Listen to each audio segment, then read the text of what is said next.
जी अस्सलाम वालेकुम। हाँ जी, जो टॉपिक हम इस वक्त डिस्कस कर रहे हैं रिग्रेशन एनालिसिस का, मैं थोड़ा सा रिव्यू कर दूं।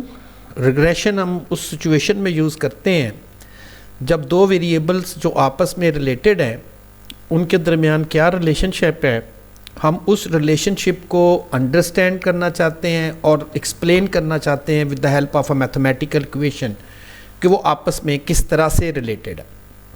हमने जो अभी एग्जांपल डिस्कस की क्लास में जो कर रहे हैं कि कंसिडर किया जाता है कि जो पेपर स्ट्रेंथ है वो रिलेट करती है उस पल्प को तैयार करने में उसमें कितनी हार्डवुड की कंसंट्रेशन यूज़ की गई। अब जब आपके पास ये डेटा आता है और इसके जो पॉसिबल स्टेप्स हमने एक्सप्लेन किए थे वो ये थे कि सबसे पहले तो हम आइडेंटिफाई करते हैं उनके दरमियान रिलेशनशिप किस नेचर का है। इसे हम कहते हैं फंक्शनल फॉर्म, किस तरह का रिलेशनशिप उनमें है। क्या वो एक स्ट्रेट लाइन को रिप्रेजेंट कर रहा है, क्या वो एक कर्व को रिप्रेजेंट कर रहा है। इसका आइडिया लेने के लिए अगर तो हमें अपने फील्ड में इस चीज़ का बिल्कुल आइडिया नहीं है कि किस टाइप का रिलेशनशिप हो सकता है पॉसिबली, तो हम ग्राफिकली उसे स्कैटर प्लॉट की मदद से ग्राफ कर लेते हैं। या हो सकता है उस फील्ड की अंडरलाइंग थ्योरी जो है वो हमें सुजेस्ट कर रही हो कि इन वेरिएबल्स के दरमियान कुछ इस नेचर का रिलेशनशिप है, यानी कि उसकी मैथमेटिकल इक्वेशन क्या है। लाइक बायोलॉजिकल फील्ड में जो बैक्टीरिया ग्रोथ है, कंसिडर किया जाता है कि बैक्टीरिया की जो ग्रोथ है it is related with time, वो टाइम के साथ रिलेट करती है। जैसे जैसे टाइम बढ़ता है बैक्टीरिया ग्रोथ में इंक्रीज आती है, लेकिन वहाँ पर जो बायोलॉजिकल साइंटिस्ट हैं उन्होंने उसका ग्रोथ पैटर्न ऑलरेडी एक मैथमेटिक्स की इक्वेशन की फॉर्म में एक्सप्लेन किया हुआ है। वो देखेंगे किस तरह से वो रिलेशनशिप है, यानी कि पहले स्टेप के तौर पे कि उसमें किस किस्म का रिलेशनशिप है, उसकी मैथमेटिकल फॉर्म क्या होनी चाहिए। एक, या तो हम स्कैटर प्लॉट से उसको गैस करते हैं, या हमारा उस फील्ड का एक्सपीरियंस और underlying theory related to that field. जैसे जो बायोकेमिस्ट्री वाले हैं वो मिकहेलेंस मेंटन इक्वेशन, उनका एक जो सबस्ट्रेट रिएक्शन टाइम है और वो सबस्ट्रेट कंसंट्रेशंस है, उनके दरमियान क्या रिलेशन, उन्होंने ऑलरेडी वो इक्वेशन डेवलप की हुई है, ठीक है ना, ऑलरेडी डेवलप की हुई है। अगर नहीं तो फिर हम उसका स्कैटर प्लॉट आइडेंटिफाई करते हैं। लाइक अगर हम अपनी इस एग्जांपल की बात करें तो इस एग्जांपल में हमने देखा कि हमारे पास जो स्कैटर प्लॉट है वो लाइक इस किस्म का था, और हमने फिर सुजेस्ट किया था कि अगर ये वाला पैटर्न हमें सुजेस्ट हो रहा है, स्कैटर प्लॉट का ये अगर पैटर्न मिल रहा है, तो हम फिर आइडेंटिफाई कर सकेंगे कि इनके दरमियान जो रिलेशनशिप है वो एक स्ट्रेट लाइन की तरह का रिलेशनशिप है, स्ट्रेट लाइन की तरह का एक पॉसिबली रिलेशनशिप है। और हम एक्सप्लेन करेंगे इस रिलेशनशिप को with the help of an straight line equation, जिसके लिए हमने जो मॉडल डेवलप किया था इसको हमने कहा था कि ये वाई इंटरसेप्ट है और ये जो है वो स्लोप है। यानी कि जो इक्वेशन में कांस्टेंट होगा जिसके साथ वेरिएबल अटैच नहीं होगा वो इंटरसेप्ट कहलाता है, और जिसके साथ वेरिएबल अटैच है वो स्लोप। अगर आप थोड़ा सा गैस करें तो हमने पढ़ा था कि ये वाला पॉइंट जहाँ पर लाइन कट करती है उसे हम इंटरसेप्ट बोलते हैं, और ये जो स्लोप है कितनी वो एक्स एक्सिस के साथ एंगल बना रही है इसको हम जो है वो इंटरसेप्ट का नाम देते हैं। तो स्लोप का नाम देते हैं। तो स्लोप और इंटरसेप्ट ये कब यूज़ कर सकते हैं ये वाली इक्वेशन, जब जो स्कैटर प्लॉट आपको सुजेस्ट करे कि जो पॉइंट्स हैं वो एक लाइन की फॉर्म में आ रहे हैं, लाइन की फॉर्म में, ठीक। और दूसरी कि हम इसे हम कहते हैं लीनियर मॉडल। लीनियर कैसे कहते हैं कि इनमें जो वेरिएबल पैरामीटर्स हैं उनकी पावर देखें 1 है और वो एडिटिव फॉर्म में है, यानी कि वो आपस में प्लस हो रहे हैं। अब देखेंगे कुछ रिलेशनशिप ऐसे आएंगे जिसमें वो जो रिलेशनशिप आपको स्कैटर प्लॉट से नज़र आएगा वो पता चलेगा वो एक लाइन की फॉर्म में नहीं है, और जब हम उसका मैथमेटिकल इक्वेशन लिखेंगे तो पता चलेगा कि वहाँ जो पैरामीटर्स इन्वॉल्व हैं या तो उनकी पावर 1 नहीं है, या वो इटसेल्फ पावर में चले गए हैं, या वो मल्टीप्लिकेटिव फॉर्म में आ गए। देखते हैं मैं किसे मल्टीप्लिकेटिव फॉर्म में कहता हूँ।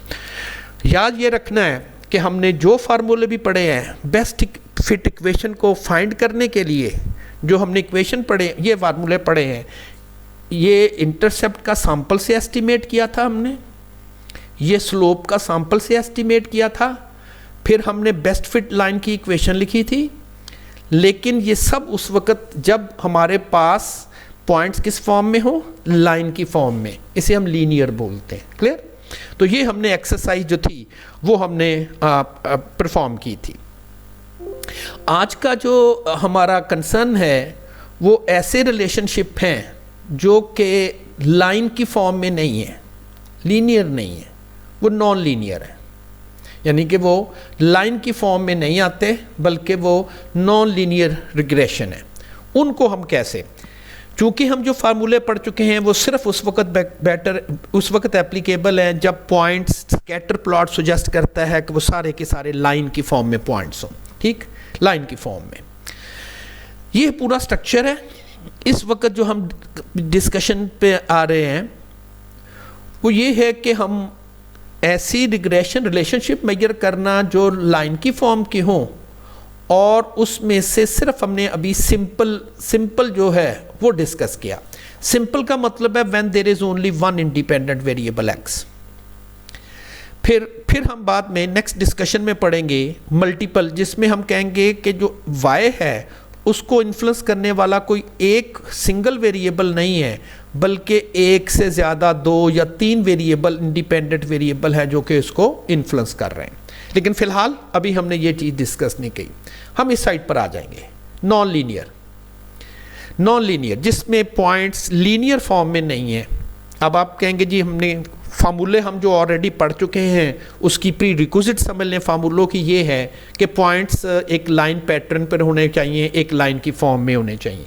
अब हम करेंगे क्या, वो जो रिलेशनशिप है, वो जो डेटा सेट है, हम उसको कुछ ऐसे ट्रांसफॉर्म करेंगे कि पॉइंट्स जो हैं वो लाइन की फॉर्म में आ जाए।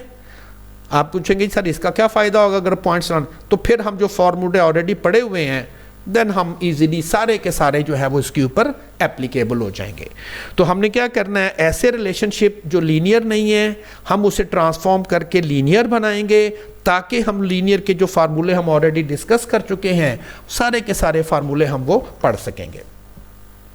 तो non linear regression, it is easy to deal with the regression which is linear in parameter, but there are situations when the equations are non-linear। वो नॉन लीनियर है। अब नॉन लीनियर भी दो तरह से, इंट्रिंसिकली लीनियर और intrinsically non linear. ऐसे model जो हों तो नॉन लीनियर लेकिन उन्हों किसी तरह से हम ट्रांसफॉर्म कर सकें लीनियर फॉर्म में। कैसे? To apply some transformation. देखते हैं क्या ट्रांसफॉर्मेशन अप्लाई करनी है।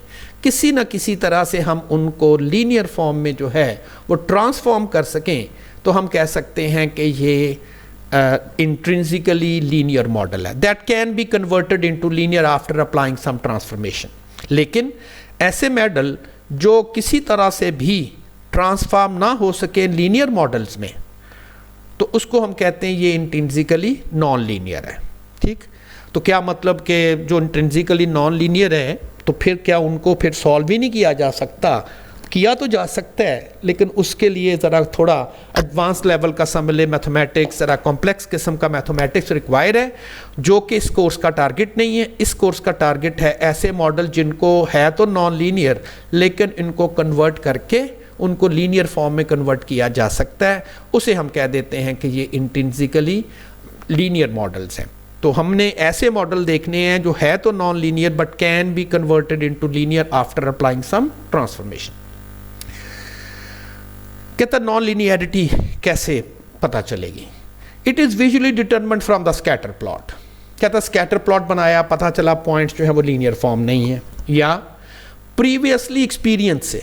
बाज़ औक़ात होता है ना, एक बड़ा एक्सपीरियंस पर्सन होता है किसी फील्ड में, वो कहता है मुझे कुछ टेस्ट वगैरह, जैसे डॉक्टर बड़ा समटाइम बड़ा एक्सपीरियंस डॉक्टर होता है, पेशेंट आता है और वो देख के ही शायद एक्सप्लेन कर देता है कि भाई आपको ये मसला जो टेस्ट करा लो तुम्हें यही डिजीज़ निकलेगी। ठीक ना, वो उसका तजर्बा कह देता है या उसकी बातें सुनता है या उस फील्ड की जो थ्योरी होती है वो वेल नोन कोई रिजल्ट्स होता है, वो कहता है जी ये जो वेरिएबल्स हैं ये इस पैटर्न से बिहेव करते हैं। क्लियर, इस पैटर्न से बिहेव करते हैं।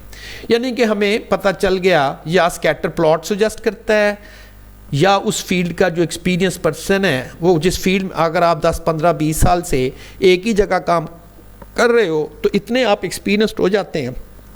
क्योंकि अगर आप बायोकेमिस्ट्री के फील्ड से हैं, किसी जगह जॉब कर रहे हैं, तो आप कहते हैं जी मेरे पास 10-12 साल का डेटा या एक्सपीरियंस है, तो मुझे पता चलता है ये वेरिएबल इसी तरह से ही आपस में रिलेट करते हैं।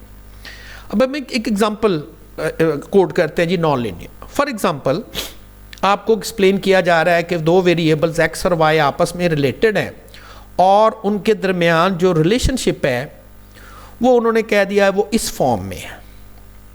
अभी देखते हैं हम स्कैटर प्लॉट से कैसे पता चलता है ये इस फॉर्म का रिलेशनशिप। आप समझ लें, इस कॉन्सेप्ट को मैं यूज़ कर रहा हूँ कि underline theory for that particular field explain कर रही है कि इनके दरमियान ये रिलेशन है। अब देखिए इसमें जो पैरामीटर्स हैं ये बीटा 1, एक तो आप नोट करें कि ये एडिटिव फॉर्म में नहीं है, ये मल्टीप्लाई हो रहे हैं और इनकी पावर देखें x है, बीटा 1 की पावर x। मैंने कहा लीनियर पावर क्या होनी चाहिए थी 1, तो ये हो गया नॉन लीनियर। लेकिन ये इंट्रिंसिकली नॉन लीनियर है, क्यों? इसको हम कन्वर्ट कर सकते हैं बाय अप्लाइंग सम ट्रांसफॉर्मेशन। अब ट्रांसफॉर्मेशन कौन सी?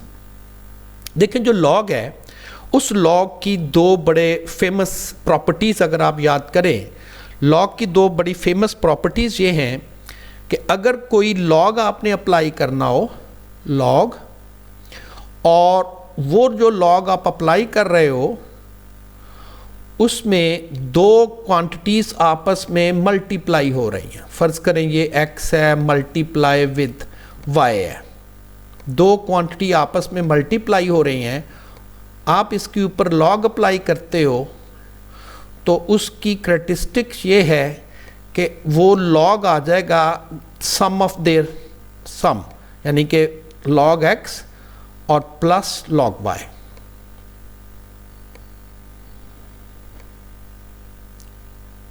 लॉग y, तो ये इसकी एक प्रॉपर्टीज़ है। ठीक, ये तो होगी एक प्रॉपर्टी। और लॉग की एक और प्रॉपर्टी ये भी है कि अगर आप कोई लॉग की कोई पावर लेनी हो, लाइक लॉग, मैंने लॉग लिखा हुआ है ये x और उसकी पावर है n, पावर आ गई, तो लॉग की प्रॉपर्टी ये है कि जो n है वो बेस पर आ जाता। मैथमेटिक्स का फंक्शन है, उसका करैक्टरिस्टिक है कि ये जो लॉग है वो पावर पर आ जाएगा और जो बेस होगी, बेस x, उसका लॉग आ जाएगा। तो ये दो प्रॉपर्टी मैंने यहाँ पर यूज़ की। अब देखें, जब मैंने इसके ऊपर लॉग अप्लाई किया, लॉग दोनों साइड पर ज़ाहिर है एक मैथमेटिकल ऑपरेशन है, दोनों साइड पर परफॉर्म करना है। Applying log to the both side, यहाँ पर चूंकि प्रोडक्ट आ रहा था, ये प्रोडक्ट है, तो देखें सेपरेट लॉग लिए और लॉग ने प्रोडक्ट को प्लस में बदला। ये पहली प्रॉपर्टी जो एक्सप्लेन की। दूसरी प्रॉपर्टी में क्या था कि पावर थी x और जब आप इसके ऊपर लॉग अप्लाई करेंगे तो पावर जो है वो बेस पर आ जाएगी और लॉग जो है वो बीटा 1 हो जाएगा। अब आप नोट करें कि ये जो मॉडल है इसमें अब पैरामीटर किस में हो गए? एडिटिव फॉर्म में, और पावर देखिएगा क्या हो गई? 1, लीनियर हो गया। तो मॉडल था नॉन लीनियर, लेकिन हमने उसे ट्रांसफॉर्म करके लीनियर मॉडल में कन्वर्ट कर लिया। अब आपने जो भी कैलकुलेशन डील करनी है वो आपने y के साथ नहीं डील करना, यानी कि आपने डेटे की कैलकुलेशन में y को नहीं कंसिडर करना। क्या कंसिडर करना है? लॉग y स्टैटिक, मैंने ऐसे को नाम दे दिया, आप डैश कह दें, मतलब डिफ पता चले ये y नहीं है, ये लॉग ऑफ y वैल्यूज़ है। हाँ, अलबत्ता इस ट्रांसफॉर्मेशन में x ओरिजिनली यूज़ होगा, यानी कि x के ऊपर देखें लॉग नहीं है। लेकिन यहाँ से जो आप पैरामीटर्स आपको मिलेंगे वो बीटा नॉट और बीटा 1 नहीं मिलेंगे। वो आपको जो पैरामीटर मिलेंगे वो बीटा नॉट स्टैटिक मिलेगा, यानी आपको लॉग ऑफ बीटा नॉट मिलेगा, फिर लॉग ऑफ बीटा 1 मिलेगा। आप कहेंगे हमें तो ये मॉडल एस्टिमेट करना था जहाँ हमें बीटा नॉट और बीटा 1 रिक्वायर्ड थे, उनके लॉग्स नहीं रिक्वायर्ड थे, लेकिन हमने तो इसको लॉग फॉर्म में कैलकुलेट कर लिया। इसलिए उसे हमने लॉग फॉर्म में कन्वर्ट किया है कि हम अप्लाई नहीं कर सकते थे लीनियर फॉर्म के फार्मूले। कोई बात नहीं, अगर हमारे पास लॉग ऑफ बीटा नॉट भी आ गया तो हमें इसमें से बीटा नॉट कैसे एक्सट्रैक्ट करना, वो एंटी लॉग ले लेंगे, रिवर्स ऑफ लॉग ले लेंगे। लॉग बीटा नॉट होगा, एंटी लॉग ऑफ करेंगे तो हमारे पास ये बीटा 1 आ जाएगा। ठीक है ना, reverse of log function anti log. इसी तरह से ये एक्सप्रेशन भी है। इस पर फिर मैंने इसको ट्रांसफॉर्म किया, log of y, log of beta not, और इस वक्त ये पावर में है, बीटा 1 पावर में, वो इधर आ जाएगा, और log ऑफ x। अब इसकी जो ट्रांसफॉर्मेशन बनती है, इसमें आपको log y लेना है, और इससे जो आंसर आएंगे वो बीटा नॉट का तो लॉग फॉर्म में आंसर आएगा, लेकिन बीटा 1 का जो आंसर आएगा वही ओरिजिनल होगा, वो लॉग फॉर्म में नहीं होगा। लेकिन इसके लिए जो डेटा आपको यूज़ करना होगा वो एक तो आपको log y का डेटा यूज़ करना है और एक log x का डेटा यूज़ करना है। यानी कि ट्रांसफॉर्मेशन आपको कहती है कि अगर ये पॉइंट्स लीनियर फॉर्म में नहीं है, आप y और x का log ले लेंगे तो लीनियर फॉर्म में हो जाएंगे। आप उनके ऊपर फार्मूले के लें, आप कहेंगे जी हमें तो कैलकुलेशन करनी है इस फॉर्म की, ओके, हम ट्रांसफ़र बैक करके वहाँ से बीटा नॉट और बीटा 1 की वैल्यू जो है वो फाइंड आउट कर सकते हैं। ठीक, तो एक अब छोटी सी एक एग्जांपल इसके ऊपर करते हैं। कहता द नंबर y को पता है हम रिग्रेशन में उसे डिपेंडेंट वेरिएबल के तौर पे लेते हैं। The number y of a bacteria per unit volume present in a culture after x hours is given in the following table. Fit a least square curve having the form. अब देखिए वो underlying theory कहती है कि जो bacteria की growth है y, वो टाइम के साथ रिलेटेड है, जिसे मैंने x लिखा हुआ है, और उनकी फंक्शनल फॉर्म या मैथमेटिकल फॉर्म ये है। यानी कि ये जो रिलेशनशिप है ये हमें उस फील्ड के अंडरलाइंग थ्योरी से बायोलॉजिस्ट ने जो है वो डिफाइन किया हुआ है। कहता जी कि अगर आपके पास ये डेटा सेट हो और 6 आवर्स तक का डेटा सेट है, इनिशियली 32 थी bacteria, after 1 hour 47, after 2 hour 65, after 3 hour 92, after 4 it is 132, after 5 is 190। Pattern क्या है, टाइम बढ़ता जा रहा है, बैक्टीरिया ग्रोथ बढ़ती जा रही है। लेकिन नोट कीजिएगा यहाँ पर जो बैक्टीरिया ग्रोथ है वो रैपिड है, पहले स्लो ग्रो करती है, लेकिन आफ्टर 3 और 4 आवर्स उसकी जो ग्रोथ है वो बड़ी रैपिड हो जाती है। ठीक, तो उन्होंने हमें सुजेस्ट कर दिया कि आप इसके दरमियान ये वाला रिलेशनशिप डेटा से करें। अब ये हमने कैलकुलेट क्या करना है, बीटा नॉट और बीटा 1 इस डेटा से। चले, क्यों इसके ऊपर हम लाइन की इक्वेशन नहीं लगा सकते। मैंने इसका स्कैटर प्लॉट बनाया। स्कैटर प्लॉट कहता है कि देखिए पहले आहिस्ता ग्रो कर रहा है और फिर उसका ग्रोथ पैटर्न जो है वो रैपिड है, फिर उसका ग्रोथ पैटर्न रैपिड है।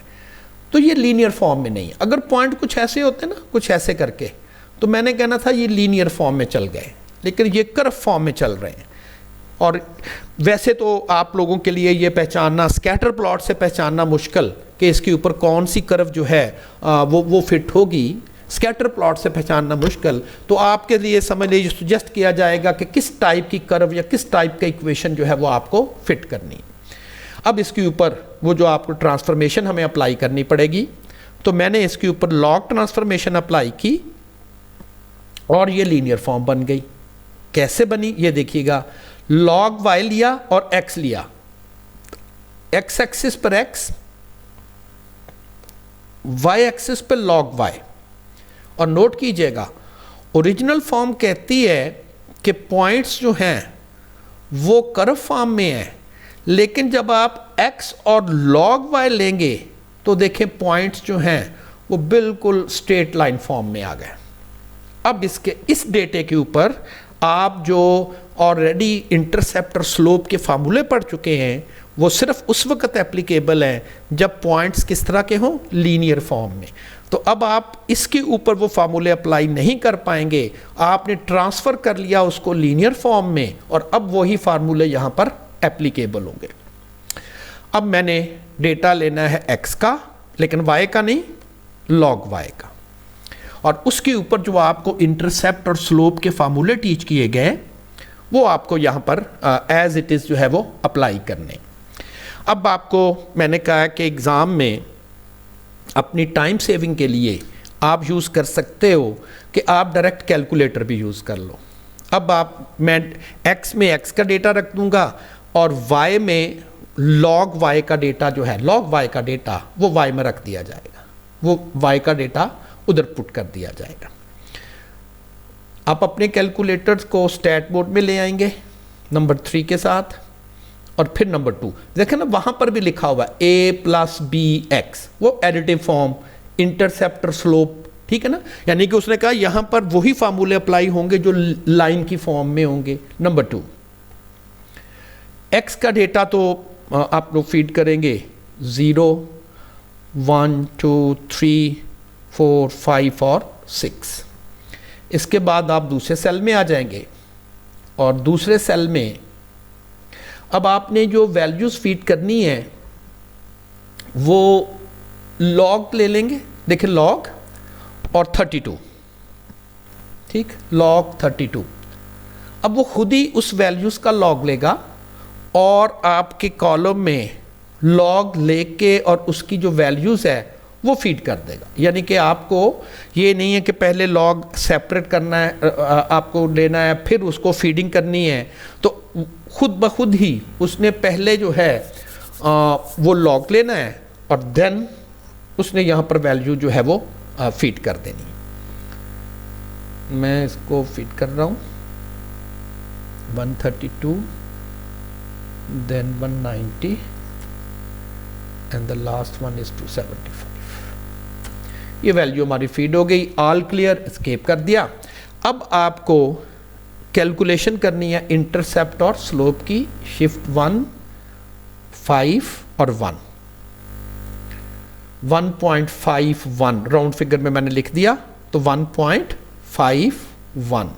और इसी तरह से दूसरी कैलकुलेशन भी, शिफ्ट 1, 5, 2 और 0.1544।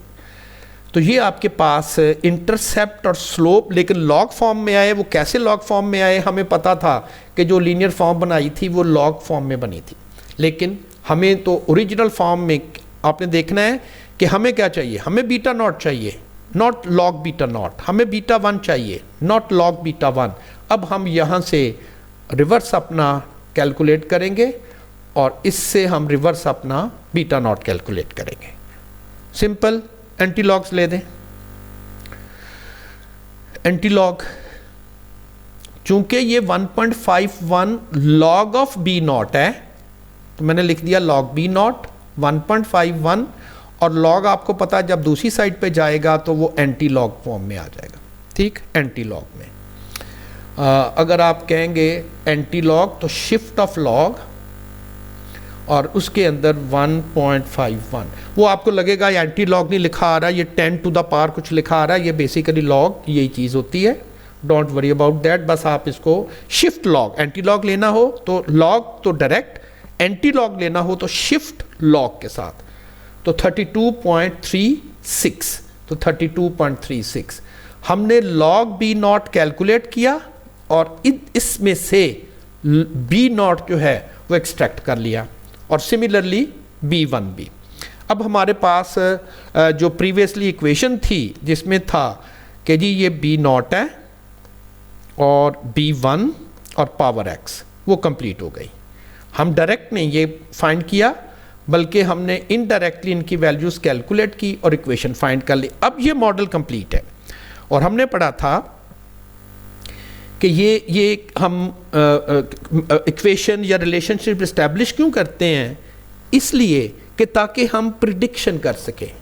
तो हम प्रिडिक्ट कर रहे हैं, 6 घंटे का डेटा हमने ऑब्जर्व किया है, हम प्रिडिक्ट कर रहे हैं कि अगर ये 7th आवर तक ये ग्रोथ चलती है तो राउंड अबाउट बैक्टीरिया की जो पॉपुलेशन है, ग्रोथ है, वो 395 के राउंड अबाउट जो है वो हो गई। तो हमारे पास डेटा कितना था? 6 आवर्स तक का। 6 आवर्स में 275 बैक्टीरिया ग्रोथ हुई, और फिर हम कहते हैं कि 7th आवर में जाके वो राउंड अबाउट 396 या 97 के राउंड अबाउट वो ग्रोथ हो जाएगी। अब देखें ये ग्रोथ पैटर्न रैपिड हुआ जा रहा है। 1 आवर्स में 12-14 का फ़र्क पड़ा, यहाँ वो बढ़ के 47-48 पर हो गया, और यहाँ पर 100 का हो गया 1 आवर की चेंज के साथ। इसलिए कि आपने ग्राफ में भी देखा कि पहले उसका ग्रोथ पैटर्न स्लो है और नेक्स्ट उसका ग्रोथ पैटर्न जो है वो ज़्यादा। तो हमने एक ऐसा प्रॉब्लम सॉल्व किया जिसमें जो पॉइंट्स थे वो लीनियर फॉर्म में नहीं थे, पैरामीटर्स लीनियर फॉर्म में नहीं थे। हमने उन्हें कन्वर्ट इसलिए किया कि जो फार्मूले हैं वो सिर्फ लीनियर फॉर्म के लिए हैं, तो हमने उनको कन्वर्ट किया एंड देन उस इक्वेशंस को सॉल्व कर दिया। इसी तरह का एक और प्रॉब्लम है, बायोकेमिस्ट्री का बड़ा फेमस एक थ्योरी है, Michaelis-Menten equation for an enzyme reaction shows the relation between substrate concentration and the reaction rate। कहता सबस्ट्रेट की जो कंसंट्रेशन है और उसका जो रिएक्शन रेट है उनके दरमियान कहता जी एक इक्वेशन है, और ये दो साइंटिस्ट थे मिखेलिस और मेंटन, उन्होंने इस रिलेशनशिप को एक इक्वेशन की मदद से एक्सप्लेन किया था। ये underlying theory for that particular field. हमें शायद सजेस्ट करने की ज़रूरत नहीं है, वो जो एंजाइम की का जो रिलेशनशिप है, रिएक्शंस है, वो कहता जी कि जो उस सबस्ट्रेट की कंसंट्रेशन है और उनका जो रिएक्शन रेट है वो किस तरह से आपस में रिलेटेड है।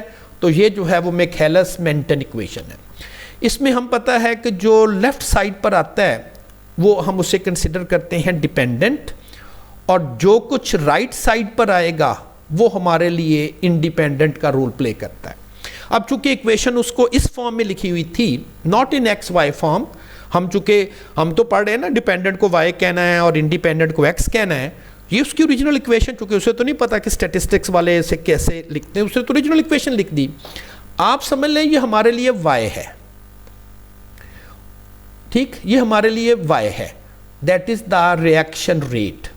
आप कह लें ये वाई है, रिएक्शन रेट है ये वाई, और हमारे लिए कंसंट्रेशन वो सी एक्स है, ये एक्स है हमारे लिए, ये एक्स।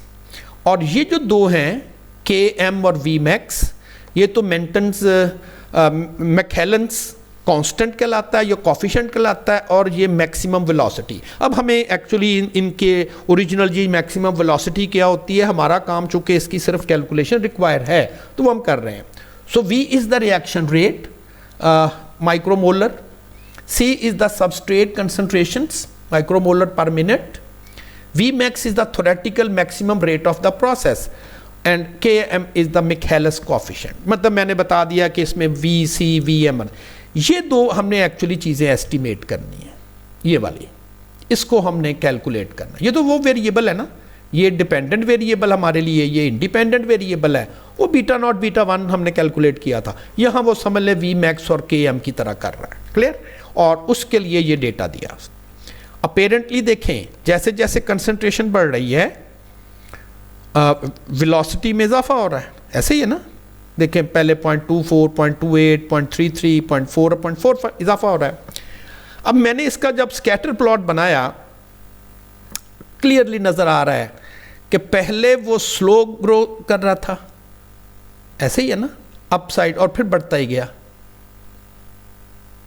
इंक्रीजिंग ग्रोथ थी, ये पैटर्न है।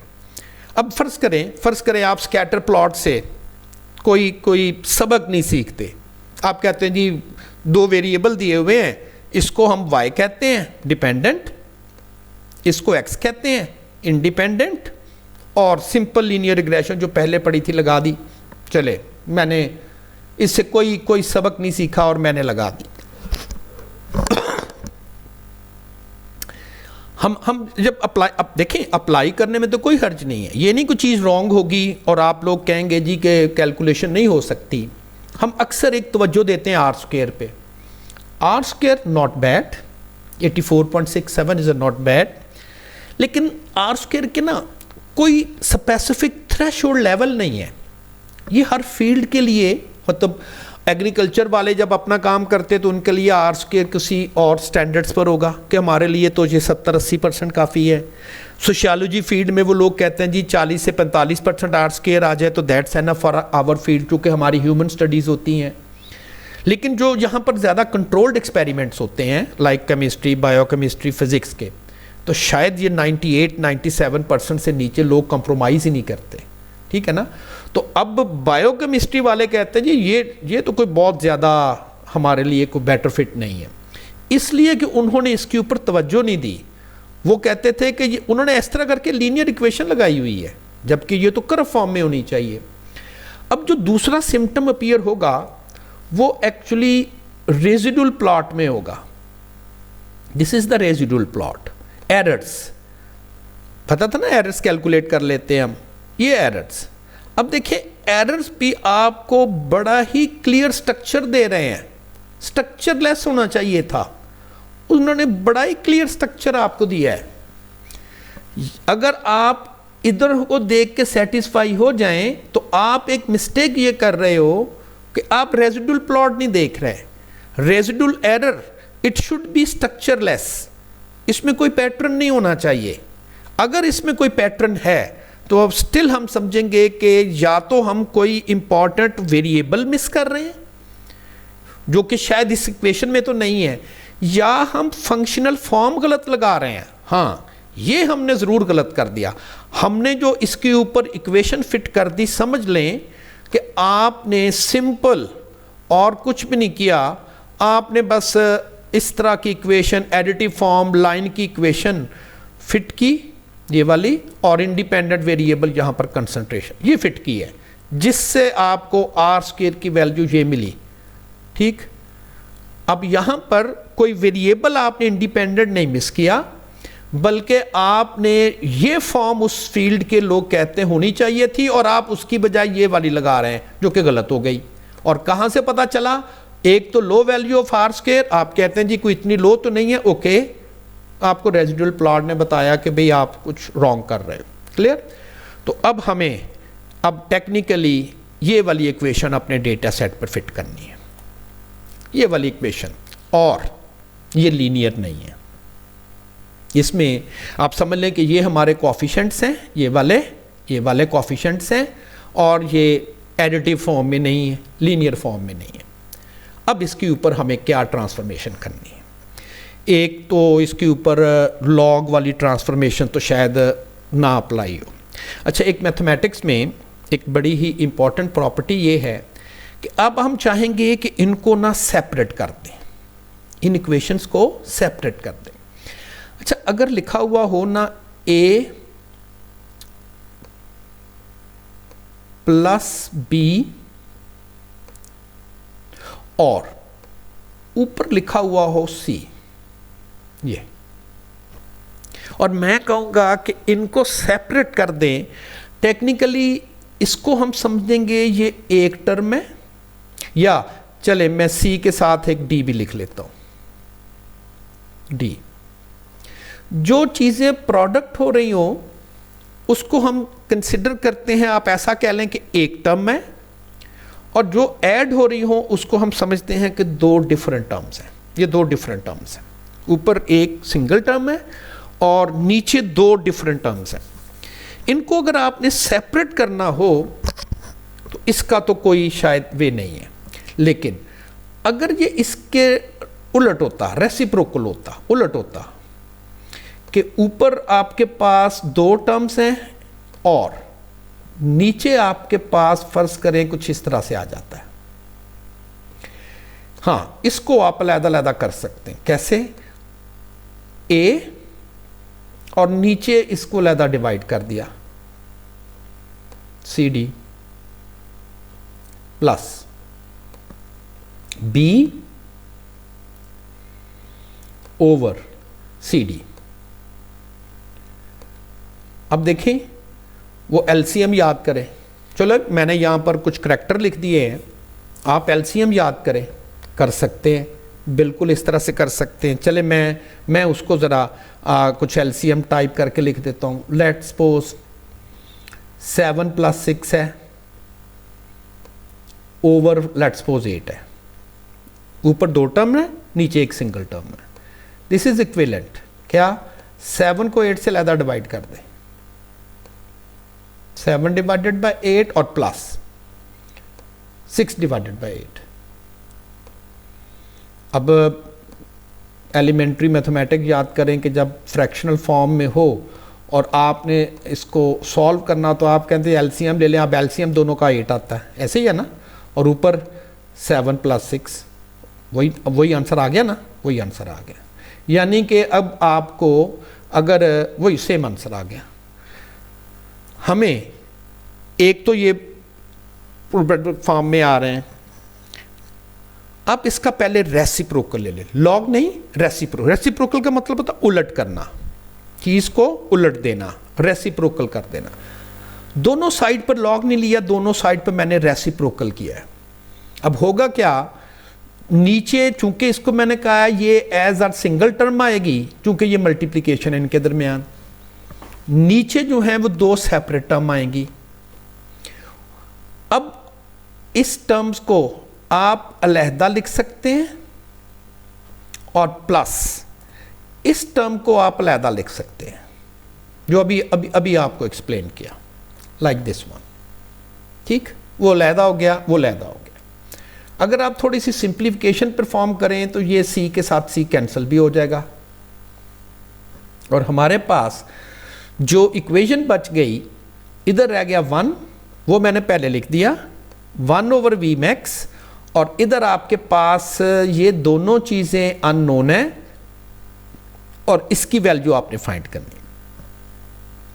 अगर मैं इनको अपनी अपनी नोटेशन के नाम दे दूं कि जो लेफ्ट साइड पर आए उसको हम डिपेंडेंट कहते हैं, चले चूंकि आप हम लोग एक्स वाई से फेमिलियरिटी है हमें, हमने ये डिपेंडेंट वेरिएबल्स के तौर पे ले लिया, उसको मैंने दे दिया नाम वाई स्टार का।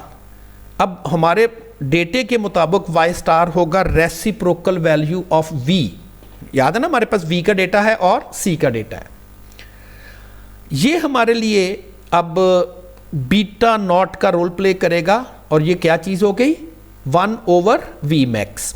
अब स्टार की नोटेशन ये नहीं है कि लॉग आएगा तो स्टार की नोटेशन लगानी है, ये अब हमने डेटा से कैलकुलेशन परफॉर्म करनी है। अगर मैं डेटा से ये कैलकुलेशन परफॉर्म कर लूंगा तो इसका मतलब है मैं Vx की कैलकुलेशन परफॉर्म कर लूंगा, चूंकि कैलकुलेट हमने क्या क्या करने हैं, Vmax और Km।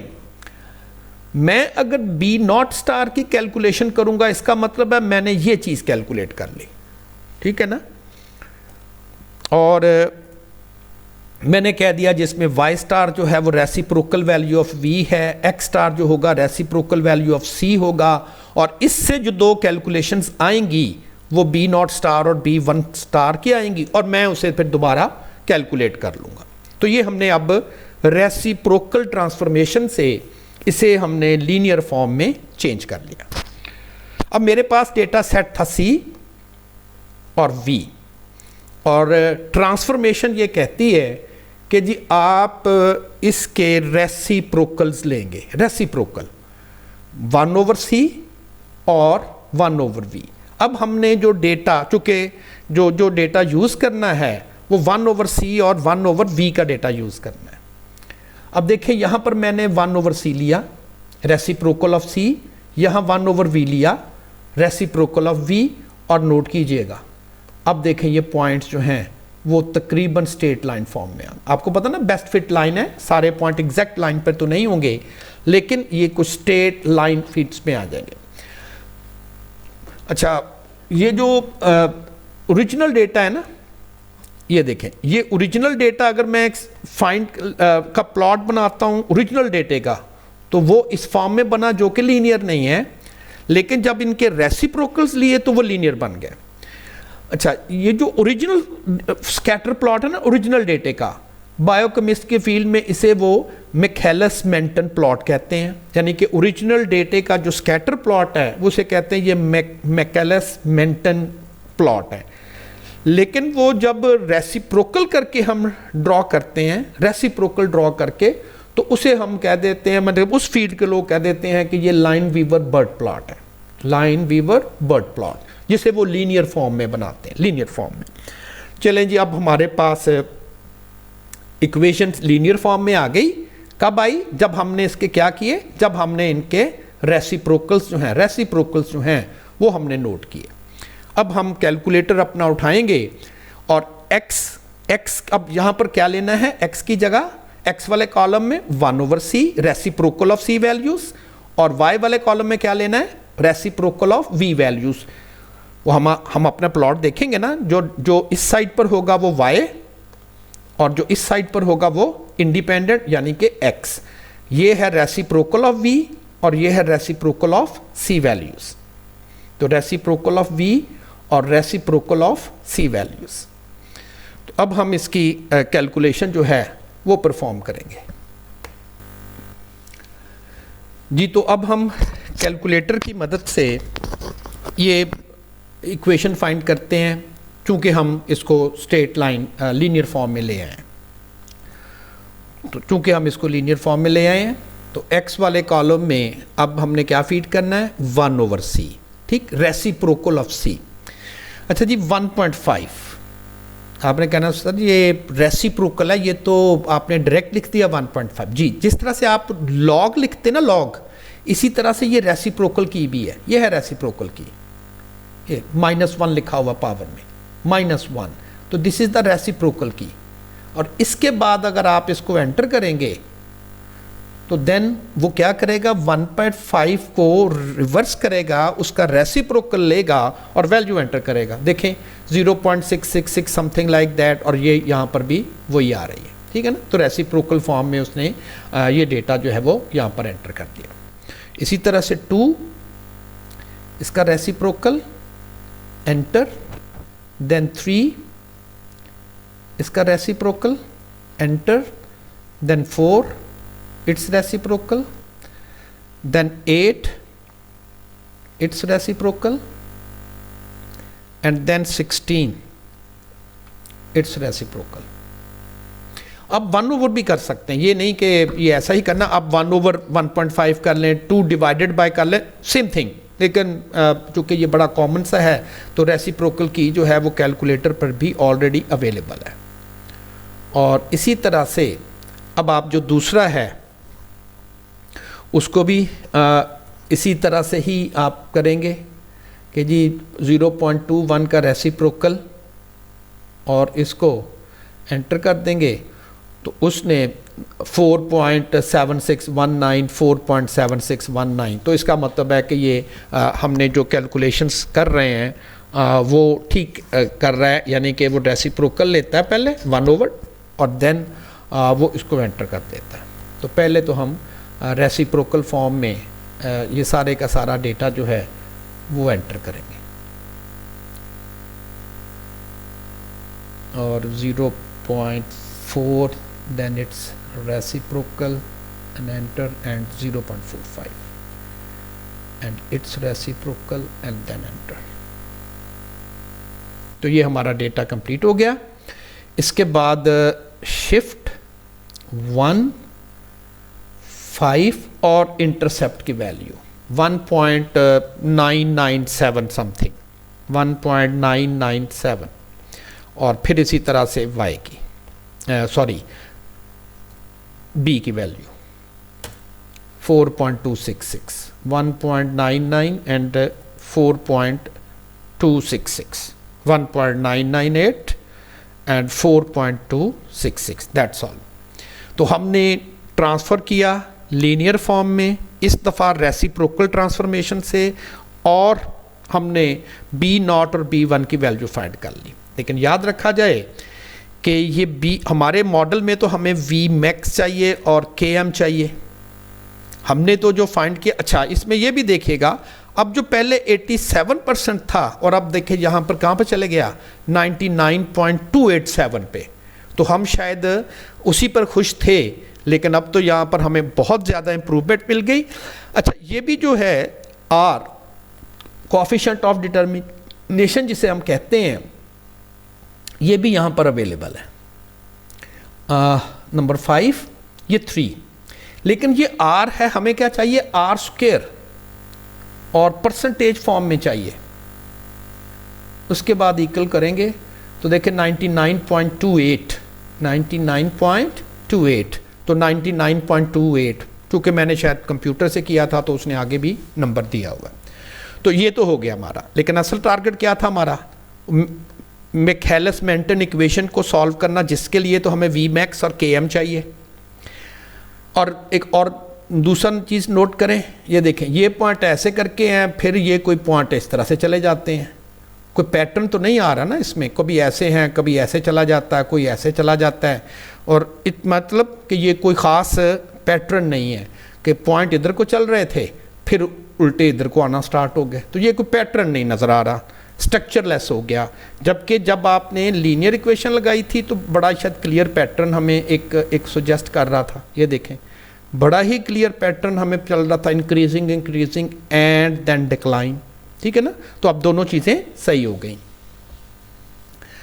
अब हमने क्या फाइंड कर लिया है, बी नॉट स्टार, जो कि किसके बराबर, 1/v मैक्स के, ठीक, 1/v मैक्स के।